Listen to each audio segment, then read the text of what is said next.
बहुत समय पहले की बात है। चंदनपुर नाम का एक गांव था। उस गांव के सभी लोग खेती बाड़ी करके अपना पेट पालते थे।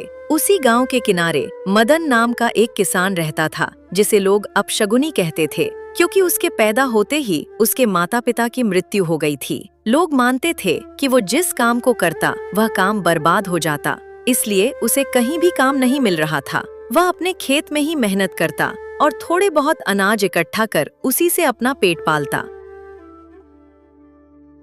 एक दिन वह खेत जा रहा था, तभी शहर से दो लोग गांव आ रहे थे।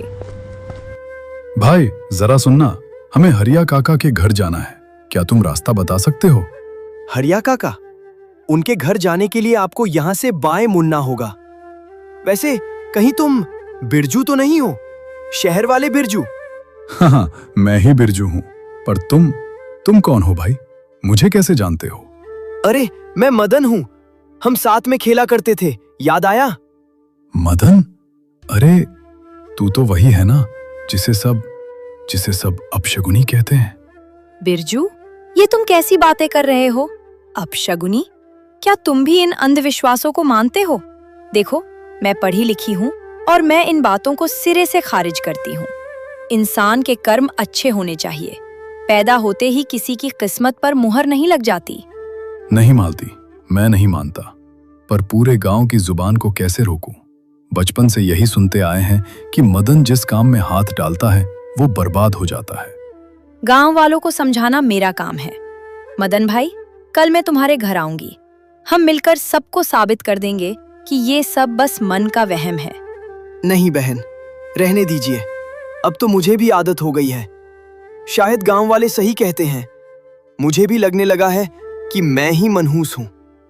मेरे कदम जहां पड़ते हैं वहां खुशियां सूख जाती हैं। पागल मत बन, तू मेरा दोस्त है। आज से मैं तेरे साथ हूँ। देखते हैं हमारे साथ क्या बुरा होता है। दोस्ती में कोई अपशगुन नहीं होता, सिर्फ साथ होता है।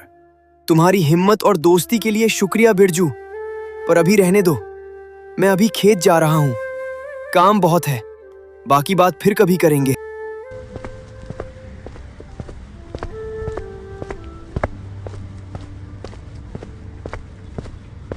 कौन आया है? बिरजू, क्या रास्ता भूल गया था बेटा? पूरे 20 साल लगा दिए घर की दहलीज तक पहुंचने में।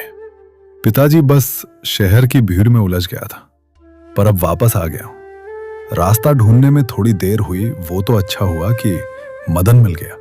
उसी ने रास्ता बताया। क्या? मदन? अरे बेटा, उससे क्यों बात की तूने? जानते नहीं हो उसे? वो अपशगुनी है।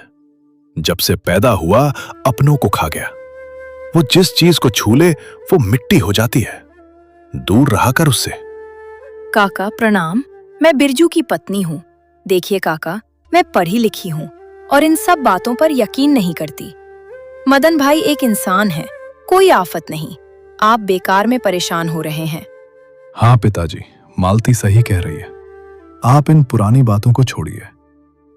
ठीक है बेटा, तुम लोग शहर से आए हो, मेरी बात पुरानी लगेगी, अब नहीं बोलूंगा। पर ये तो बता, अब कितने दिन रुकने का इरादा है? पिताजी, शहर में नौकरी छूट गई, अब कहीं और जाने का मन नहीं है। अब यहीं रहूंगा आपके पास। ये तो बहुत अच्छा हुआ। देख बेटा, मेरा वो पुराना ढाबा सालों से बंद पड़ा है, खंडहर हो रहा है। क्यों ना तू उसे फिर से चालू कर ले? तेरी रोजी रोटी भी चल जाएगी और मेरा नाम भी। ये तो बहुत बढ़िया विचार है, पर पिताजी, ढाबा चलाने के लिए कोई ऐसा बंदा चाहिए जो लाजवाब खाना बनाता हो। क्या गांव में ऐसा कोई है? बेटा, सच कहूं तो एक इंसान है, मदन। उसके घर के सामने से जब भी निकलो ऐसी खुशबू आती है कि भूख बढ़ जाए। सुना है शहर के बड़े ढाबों जैसा चिकन बनाता है वो। पर मुश्किल ये है कि वो किसी के यहां काम नहीं करेगा और ना ही कोई डर के मारे उसे काम पर रखेगा। वो कैसे मानेंगे? वो मुझ पर छोड़ दीजिए पिताजी, मैं कल उससे बात करूंगा। मदन मेरा दोस्त है और मुझे उसकी काबिलियत पर पूरा भरोसा है। देखना काका, मदन भाई का हाथ इस ढाबे की किस्मत बदल देगा।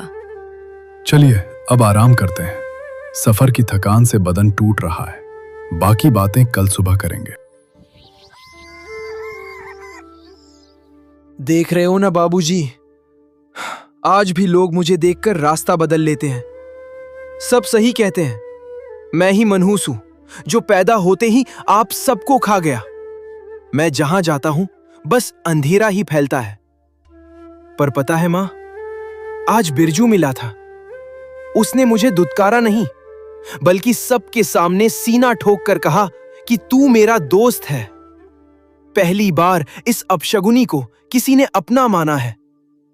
डर लगता है कि मेरी काली नजर उसे ना लग जाए, पर आज पहली बार इस अकेलेपन में दिल थोड़ा खुश है। वो इतनी बात कर सो जाता है। और फिर अगली सुबह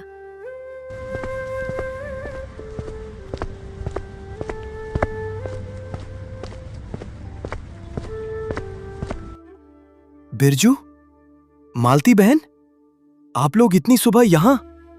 सब खैरियत तो है ना? कहीं मेरे कल मिलने की वजह से कुछ अनहोनी तो नहीं हो गई? अरे नहीं भाई, तू तो पहले ही डर गया। कुछ बुरा नहीं हुआ, बल्कि बहुत अच्छा होने वाला है। हम यहाँ एक खास मकसद से आए हैं। मदन भाई, बिरजू ने मुझे बताया कि आपके हाथ के खाने में वो जादू है जो बड़े बड़े होटलों में भी नहीं मिलता। मंगरू काका भी कह रहे थे कि आपके बनाए चिकन की खुशबू पूरे मोहल्ले को महका देती है।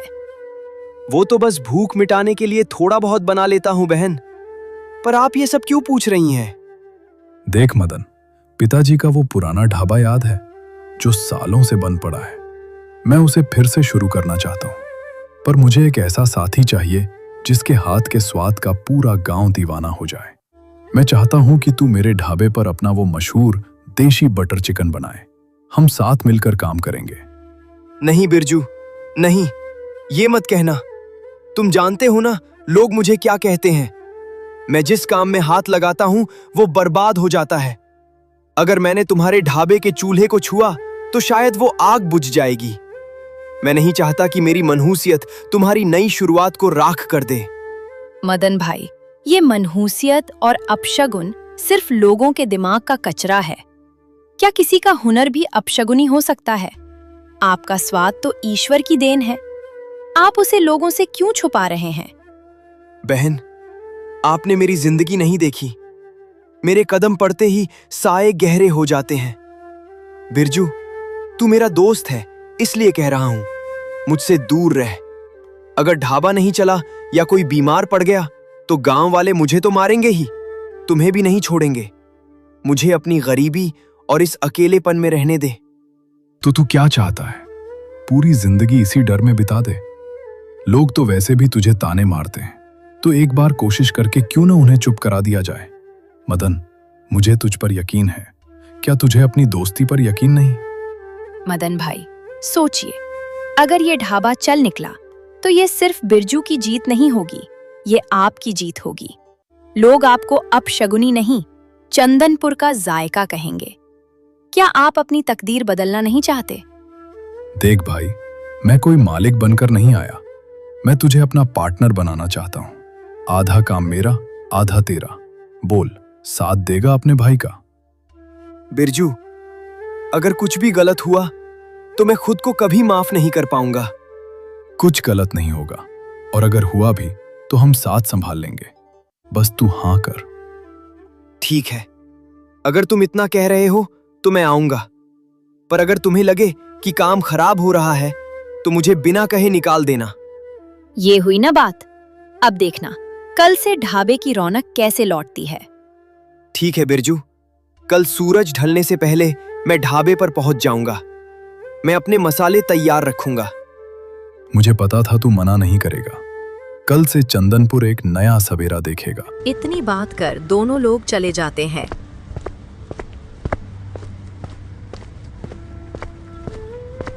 और अगली सुबह मदन उठकर ढाबे की तरफ निकल जाता है और फिर ढाबे पर पहुंचकर देशी चिकन बटर बनाना शुरू कर देता है। देखते ही देखते बटर चिकन बनकर तैयार हो जाता है। उसकी महक ऐसी थी कि लोग दौड़े दौड़े ढाबे पर आते और कहते, अरे भाई, ये कैसी महक है? ऐसी खुशबू तो आज तक चंदनपुर की हवा में नहीं घुली। ये क्या पक रहा है यहाँ? आइए सुखिया काका, आज ढाबा फिर से शुरू हुआ है। आज हमारे खास कारीगर मदन भाई ने देशी बटर चिकन बनाया है। बैठिए, एक प्लेट चक्कर देखिए। क्या मदन ने बनाया है? अरे बिरजू, तू पागल हो गया है क्या? तुझे पता नहीं वो कौन है? उसकी परछाई भी खाने पर पड़ जाए तो अनर्थ हो जाए। अरे सुखिया, लोग भले ही कुछ भी बोले, पर सच कहूं तो ऐसी महक के आगे तो मैं स्वर्ग भी छोड़ दूं। आज असल में मदन के हाथ का हुनर देखने को मिल ही गया। अरे भाई बिरजू, मेरा डर वर गया तेल लेने, तू एक प्लेट लगा ही दे। अरे रामू, सोच ले, कहीं बीमार पड़ गया तो? बीमार पड़ूंगा तो देखा जाएगा, पर इस खुशबू को छोड़कर गया तो जीते जी मर जाऊंगा। बिरजू भाई, जल्दी परोस। बिरजू बेटा, ये तूने क्या किया? इस अपशगुनी को चूल्हे पर बैठा दिया। गांव का भला चाहता है तो इसे अभी निकाल बाहर कर, वरना कुछ बुरा हो जाएगा। काका, मुझे सब पता है, बचपन से वही सुनता आ रहा हूँ, पर आज मेरी आंखों के सामने मेरा दोस्त मेहनत कर रहा है। जिसे आप अपशगुन कह रहे हैं, वो खुदा की दी हुई बरकत है। जिसे खाना है वो बैठे, और जिसे डर लगता है वो रास्ता नापे। पर हाँ, यहाँ खड़े होकर फिजूल की बातें ना करो। जिसे स्वाद चाहिए बैठ जाओ, मैं प्लेट लगा रहा हूँ। लोग आते खाते और चले जाते। धीरे धीरे वक्त बीता और अब लोग पूरी तरह उस बात को भूल गए थे और मदन भगवान से हमेशा एक ही बात करता है। हे ईश्वर, तेरा लाख लाख शुक्रिया। इस अपशगुनी को तूने इंसानों की बस्ती में जगह दिला दी। आज लोग मुझे मदन कहकर पुकारते हैं, तिरस्कार से नहीं। बिरजू और मालती ने मुझे नया जीवन दिया है। बस ऐसे ही उनकी खुशियां सलामत रखना। लेकिन एक सुबह पिताजी, आंखें खोलिए पिताजी। कल रात तो आप ठीक थे, आपने ढाबे की तरक्की की बातें की थी। अचानक ये क्या हो गया? बिरजू के पिता की मृत्यु हो गई। जब ये बात गांव वालों को पता चली, तुरंत वे सभी दौड़े दौड़े घर आए। हमने तो पहले ही कहा था बिरजू, उस नाग को दूध मत पिला। 20 साल से तेरे पिताजी बीमार थे पर जी रहे थे। जैसे ही तूने उस अपशगुनी मदन को अपने घर के कारोबार से जोड़ा, उसने अपनी काली परछाई डाल दी। देख ले, आज तेरे पिता की अर्थी उठ रही है। बंद करो। पर शायद आप सही कह रहे हैं काका। मैंने उसे दोस्त माना, उसे सिर पर बैठाया, और उसने बदले में मेरे पिता को निगल लिया। मैं अपनी पढ़ाई लिखाई पर शर्मिंदा हूँ बिरजू। मुझे लगा था कि ये सब वहम है, पर देखो, जैसे ही मदन हमारे करीब आया, खुशियां मातम में बदल गईं। मंगरू काका उसे घर में नहीं चाहते थे। शायद उन्हें अनहोनी का आभास था। इधर ये सभी बातें कर रहे थे, उधर मदन ढाबे के पास पहुंच चुका था, लेकिन ढाबा पूरी तरह बंद था। ढाबा क्यों बंद है, ये पता करने मदन बिरजू के घर गया। बिरजू भाई, मालती बहन, क्या हुआ? ढाबा बंद क्यों है? काका को क्या हुआ? दूर रह। अपनी गंदी और मनहूस परछाई मेरे पिता के शव पर मत डाल। तूने वही किया जो सब कहते थे। मैंने तुझे भाई माना और तूने मेरा संसार उजाड़ दिया। बिरजू, ये तुम क्या कह रहे हो? मौत और जिंदगी तो ऊपर वाले के हाथ में है। काका तो बीमार थे। चुप हो जाओ मदन, अब अपनी सफाई मत दो। तुम्हारे पैर हमारे ढाबे पर पड़े और आज हमारे घर का चिराग बुझ गया। तुम वाकई वही हो जो दुनिया कहती थी, एक चलता फिरता श्राप। अब क्या देख रहे हो? मारो इस पत्थर दिल को। इसी की वजह से आज बिरजू अनाथ हो गया। बस रुक जाओ सब। बिरजू, आज तुमने वही कह दिया जो पूरी दुनिया कहती थी। मुझे लगा था कि तुमने मेरी आत्मा को देखा है, पर तुमने भी सिर्फ लोगों के डर को देखा। मालती बहन, आपने कहा था कि शिक्षा अंधेरा मिटाती है, पर आज आपके शब्दों ने मेरी बची कुची उम्मीद भी जला दी। अगर मेरे यहां रहने से मौत आती है तो लो, मैं जा रहा हूं, बहुत दूर, जहां मेरी परछाई भी किसी इंसान पर न पड़े। तुम खुश रहो अपने इस साफ सुथरे गांव में। आज के बाद मदन का नाम चंदनपुर की हवाओं में भी नहीं गूंजेगा। चला जा यहां से, कभी वापस मत आना। जा रहा हूं बिरजू, पर याद रखना, जिस दिन तुम्हारी भूख तुम्हें तड़पाएगी और तुम्हें वो स्वाद नहीं मिलेगा, तब याद करना कि उस स्वाद के पीछे इसी अपशगुनी का खून पसीना था। नफरत मुबारक हो तुम्हें। इतना बोलकर मदन तुरंत बिरजू के घर से निकल गया और फिर हमेशा के लिए वो गांव छोड़कर चला गया। धीरे धीरे समय बीता। अब गांव वालों को उसकी याद आने लगी। लोग बिरजू के ढाबे पर जाते हैं, सिर्फ एक ही बात कहते, नहीं बिरजू, वो बात नहीं है। हाथ वही हैं, मसाले भी वही हैं, पर वो स्वाद कहीं खो गया है। काका, मैंने हर मुमकिन कोशिश की, वही आंच, वही देशी घी, पर पता नहीं क्यों मदन जैसा जायका नहीं आ रहा। आएगा भी कैसे बिरजू? मदन उस खाने में अपनी आत्मा डाल देता था। उसे खुशी इस बात की नहीं थी कि वो कमा रहा है, उसे खुशी इस बात की थी कि उसे सम्मान मिल रहा है। हमने उसके सम्मान को पैरों तले रौंद दिया। सच कहते हो, हमने अपनी संकीर्ण सोच और अंधविश्वास की बलि चढ़ा दी उस बेचारे को। मंगरू काका तो बीमार थे, उनकी मृत्यु तो होनी ही थी, पर हमने सारा दोष मदन के सिर मढ़ दिया। आज गांव का सबसे बड़ा हुनरमंद हमारे बीच नहीं है। इसका दुख मुझे भी है काका। उस दिन जब मैंने उसे अपशगुनी कहा तो असल में अपशकुन तो मेरी जुबान से निकला था। उसने मुझे अपना भाई माना था और मैंने उसे बेघर कर दिया।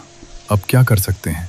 वो तो अब इस गांव की मिट्टी से भी अपना रिश्ता तोड़कर चला गया है। मदन तो चला गया, पर पीछे छोड़ गया एक गहरा पछतावा। चंदनपुर के लोग आज भी उस देशी बटर चिकन की खुशबू को गलियों में ढूंढते हैं, पर अब वहाँ सिर्फ खामोशी है। सीख, किसी व्यक्ति को उसकी परिस्थितियों या अंधविश्वास के आधार पर इतना प्रताड़ित न करें कि उसका स्वाभिमान टूट जाए। याद रखें, जब कोई दिल से दूर हो जाता है तो उसकी कमी दुनिया का कोई भी स्वाद या दौलत पूरी नहीं कर सकती।